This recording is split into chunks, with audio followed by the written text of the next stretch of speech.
নমস্কার, আমি পৌলমী। আমার ছোট্ট চ্যানেল শখের রান্নাঘরে আপনাদের সবাইকে স্বাগত। আজ আমি আপনাদের বানিয়ে দেখাবো চিকেনের একটি ফ্রাইড রেসিপি। তার জন্য আমি নিয়েছি কিছু বোনলেস চিকেন। এবার সেটিকে লম্বি করে কেটে নেব।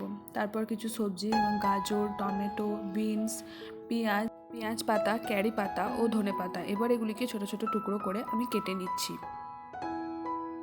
বিনস আর লঙ্কাটিকে আমি ডায়মন্ড শেপে কেটেছি যাতে এটি দেখতে ভালো লাগে।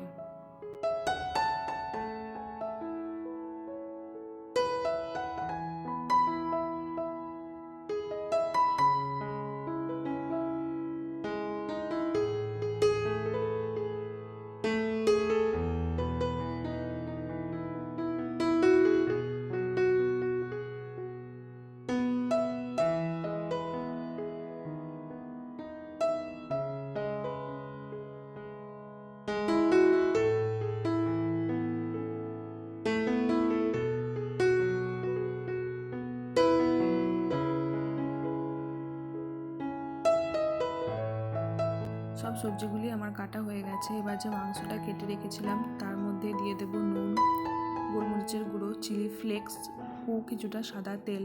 সেটিকে মাখিয়ে ম্যারিনেশনের জন্য 10 মিনিট রেখে দেব। তারপর কড়াই বসিয়ে কড়াইটি খুব ভালোভাবে গরম হয়ে যাওয়ার পর ম্যারিনেশন করে রাখা মাংসটা ওর মধ্যে দিয়ে দেব। কিছুক্ষণ নাড়াচাড়া করার পর মাংসটা ভালোভাবে ভাজা হয়ে গেলে অন্য পাত্রে মাংসটা তুলে রেখে দেবো। এটা তেল দেওয়ার দরকার নেই, কারণ আগে থেকে যেহেতু ম্যারিনেশনে তেল মাখিয়ে রেখেছিলাম ওই তেলই এটি ভাজা হয়ে যাবে। তারপর আবার কড়াই বসিয়ে কড়াই কিছুটা তেল দিয়ে তেল ভালোভাবে গরম হয়ে যাওয়ার পরে দিয়ে দেবো রসুন বাটা ও ক্যারি পাতাগুলি।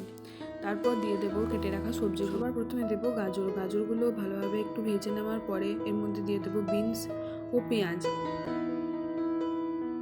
কিছুক্ষণ নাড়াচাড়া করার পরে দিয়ে দেবো কেটে রাখা টমেটোগুলো। তারপর দিয়ে দিলাম লঙ্কা। এরপর দেবো পরিমাণ মতো নুন, গোলমরিচের গুঁড়ো ও পেঁয়াজ পাতাগুলো। কিছুক্ষণ নাড়াচাড়া করার পরে দিয়ে দেবো ভেজে রাখা চিকেন। এরপর সব কিছুকে ভালোভাবে মিশিয়ে নেব। তারপরেই তৈরি হয়ে যাবে আমাদের টেস্টি ফ্রাইড চিকেন।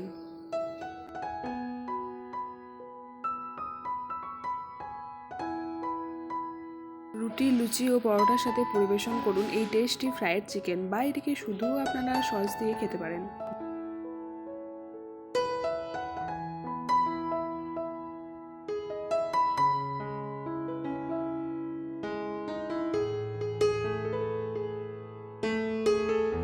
রান্নাটি যদি আপনাদের ভালো লেগে থাকে তো অবশ্যই ভিডিওতে একটি লাইক দেবেন ও চ্যানেলটিকে সাবস্ক্রাইব করবেন। আবার আসছি নতুন কোনো রান্না নিয়ে। ততদিন আপনারা সবাই ভালো থাকুন ও সুস্থ থাকুন।